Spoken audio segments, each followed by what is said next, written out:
Hello दोस्तों।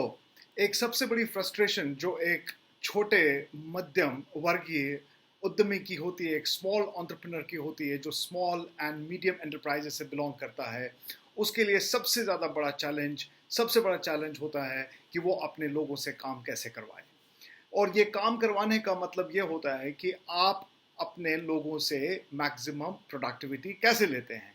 सबसे बड़ी समस्या जो एक उद्यमी के लिए होती है वो ये होती है कि उसको ये पता नहीं होता है कि कौन आदमी उसके प्रोसेस में या उसकी कंपनी में किस प्रोसेस की लीडरशिप लेने के लिए तैयार है।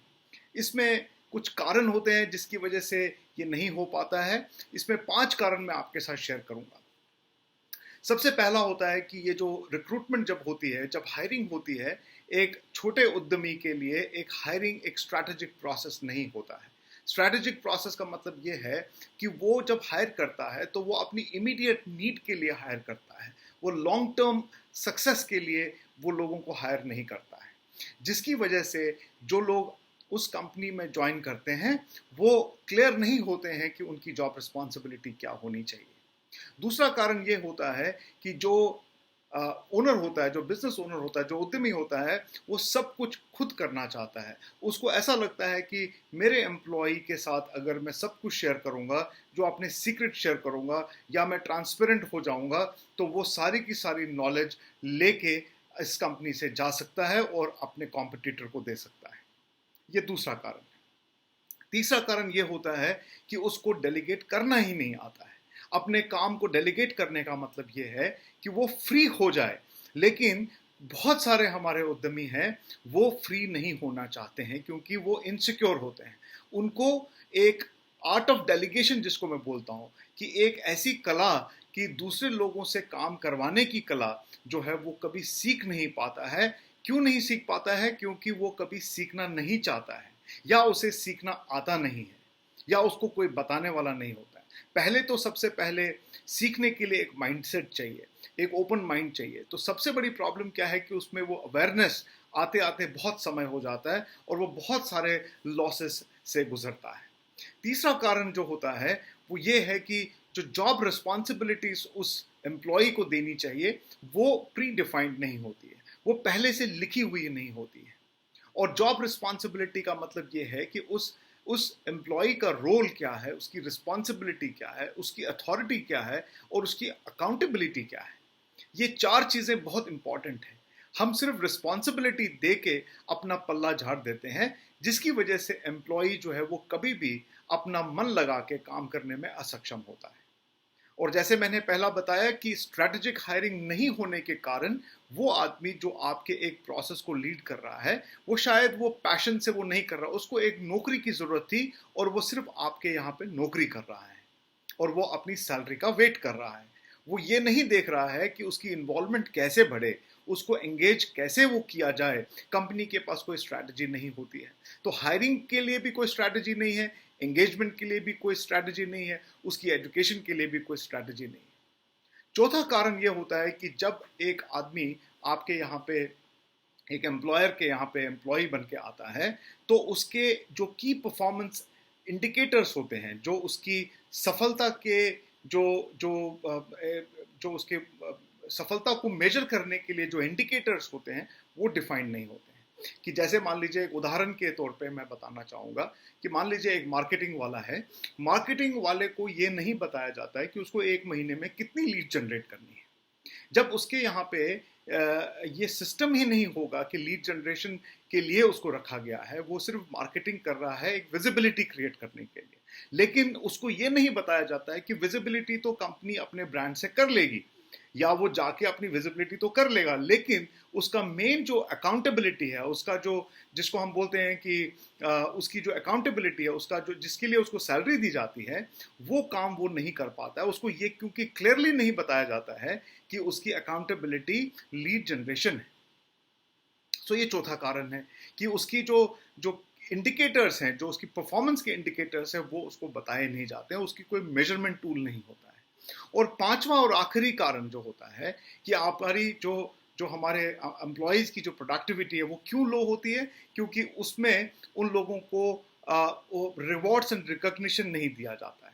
उनको अच्छे काम के लिए शाबाशी नहीं मिलती है, उनको ये नहीं बताया जाता है कि आप कहाँ पे गलत हो, कहाँ पे सही हो, उनकी प्रॉपर एक असेसमेंट नहीं हो पाती है, उनको इवैल्यूएट नहीं किया जाता है, उनका कोई मापदंड नहीं होता है, उनके कोई स्टैंडर्ड्स नहीं होते हैं परफॉर्मेंस के, उनके साथ तो सिर्फ काम उनसे लिया जाता है। तो मैं इस वीडियो के माध्यम से सब उद्यमियों को यह बताना चाहूँगा कि सबसे पहले आप अपने एम्प्लॉई को जब आप हायर करें, जिस भी पोजीशन के लिए हायर करें, सबसे पहले आप उस रोल को, रिस्पॉन्सिबिलिटी को और अकाउंटेबिलिटी और अथॉरिटी को प्री डिफाइन करें। उसके बाद आदमी को ढूंढें, उसके बाद उस आदमी को ढूंढें उस पोजीशन के लिए, उस रोल के लिए, पहली बात।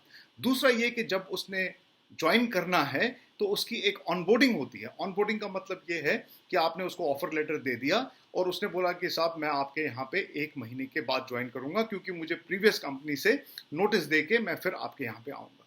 मान लीजिए वो हमें 20 अगस्त की डेट देता है और 20 अगस्त को वो हमारी कंपनी में आता है, लेकिन हमारी कंपनी में आते ही उसे काम पे लगाया जाता है, उसका कोई इंडक्शन नहीं होता है, उसकी कोई ट्रेनिंग नहीं होती है, उसको कुछ बताया नहीं जाता है कंपनी के बारे में। अगर वो क्वालिटी का आदमी है तो उसको क्वालिटी में बोलते हैं कि भाई चलिए आप लाइन इंस्पेक्शन में लग जाइए, या आप क्वालिटी मैनेजर हैं तो आप स्टैंडर्ड्स बनाना शुरू कर दीजिए। तो उसकी कोई एक ऑनबोर्डिंग नहीं होती है। तो ऑनबोर्डिंग का प्रोसेस एक साइंटिफिक प्रोसेस है जो हर एक उद्यमी को करना चाहिए, राइट। सो तीसरा जो काम करना है वो, एक बार ऑनबोर्डिंग होने के बाद उसको ये भी बताना है कि उसका जो रोल एंड रिस्पॉन्सिबिलिटी है, जो उसकी टीम है और जो उसकी रिपोर्टिंग मैनेजर है, जो भी उसको रिपोर्ट जिसको करना है, चाहे वो डायरेक्टर को करना है या जनरल मैनेजर को करना है या अपने मैनेजर को करना है या वो खुद ही टीम मेंबर है, तो वो फिर उद्यमी को, जो डायरेक्टर है या मैनेजिंग डायरेक्टर, उसको रिपोर्ट करना है। बट ये क्लैरिटी बहुत ज़रूरी है उसको बताना। और चौथा काम करना है कि इस एम्प्लॉय को हर महीने मीटिंग में बुला के उसकी परफॉर्मेंस की इवैल्यूएशन करनी है और महीने के आखिर में उसको एक बार रिकॉग्नाइज करना है कि उसने जो काम किया वो सही किया, गलत किया। अगर अच्छा किया है तो उसके लिए उसको शाबाशी मिली जाए, या उसने गलत किया है तो उसके लिए उसको ये बताया जाए कि भाई आपके यहाँ पे आपकी तरफ से ये परफॉर्मेंस जो है वो पूरी नहीं हो पाई है, इसकी वजह से उसको या तो ट्रेनिंग देनी पड़ेगी, या उसको काउंसिल करना पड़ेगा, या उसको थोड़ा सा और समझाना पड़ेगा। तो मेरा शॉर्ट टर्म में ये कहने का मतलब है कि आपको 3 काम करने हैं। इसको मैं एक पिरामिड की तरह लेता हूँ। ये एक ऐसा एक त्रिकोण है, आप ये मान के चलिए।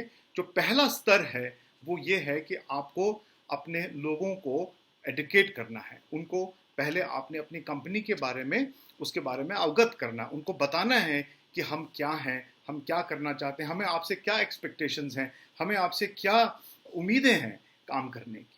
तो पहले तो आप उसको एडुकेट करें और ये कंटिन्यूस प्रोसेस होना चाहिए एजुकेशन का। चाहे आपका एम्प्लॉय 5 साल पुराना ही क्यों ना हो, 20 साल पुराना क्यों ना हो, या 2 साल पुराना क्यों ना हो, या नया क्यों ना हो, तो आपको एजुकेशन तो लोगों को देनी ही देनी है। नए नए कार्य प्रणाली के बारे में, प्रोसेसेस के बारे में, सिस्टम्स के बारे में, आपके परफॉर्मेंस इंडिकेटर्स के बारे में, कंपनी के विजन के बारे में, कंपनी की ग्रोथ के बारे में, कंपनी की परफॉर्मेंस के बारे में, इवन प्रोडक्ट्स के बारे में, सर्विसेज के बारे में आपको उनको एडुकेट करते रहना है। दूसरा, जब आप उनको एडुकेट करेंगे फिर आप उनको एम्पावर कीजिए। एम्पावर करने का मतलब यह है कि आप उनके काम की सराहना करें, जो भी वो काम करते हैं। क्योंकि कोई आदमी जो आपके यहाँ पे एम्प्लॉय बन के आता है, उसकी कुछ उम्मीदें होती हैं, उसको करियर में आगे बढ़ना है, तो उसको थोड़ा सा हौसला अफजाई करने की बहुत ज़रूरत होती है। और तीसरे लेवल पे मैं कहूँगा, जब आपने उसको एडुकेट कर लिया, उसको आपने ज्ञानवर्धित कर दिया, फिर उसके बाद आपने उसको शाबाशी भी दी, उसको थोड़ा सा काउंसलिंग भी करी, उसको इवैल्यूएट भी किया, उसकी असेसमेंट भी करी और उसको बताया कि वो गलत कहाँ पे हो रहा है, और अगर उसने अच्छा काम किया है तो वो अच्छा कहाँ काम कर रहा है और बेहतर कैसे कर सकता है। और आखिरी में आप कुछ भी उनसे एनफोर्स करवा सकते हैं।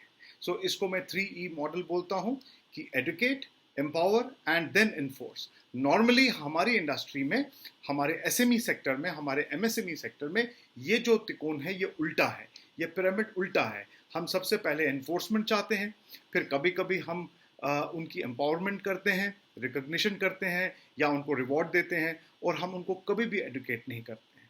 तो कृपा करके ये वीडियो आपके लिए तभी फ़ायदेमंद होगा जब आप इस प्रोसेस को इम्प्लीमेंट करेंगे। एम्प्लॉय प्रोडक्टिविटी कोई बाहर से आने वाली चीज़ नहीं है। आप अपनी कंपनी में अपने एम्प्लॉयज़ के साथ बैठ के प्रोडक्टिविटी एनालिसिस कर सकते हैं।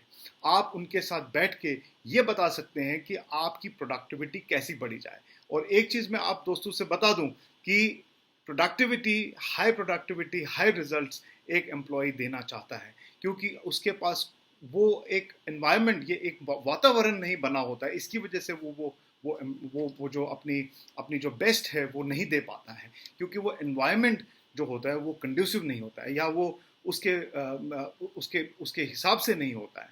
तो आपको एक कल्चर डेवलप करना है, आपको एक सिस्टम डेवलप करना है जिसमें सब लोग अपने आप हायर प्रोडक्टिविटी की तरफ अपना ध्यान रखें, और अपनी कंपनी में, आपकी कंपनी में, या जिस भी कंपनी में वो काम कर रहे हैं उस कंपनी में वो उसकी वृद्धि की तरफ काम करें। सो बहुत बहुत धन्यवाद। आपको ये वीडियो पसंद आया हो तो इसको लाइक और सब्सक्राइब करें। Thank you very much. I will see you next time. Bye bye.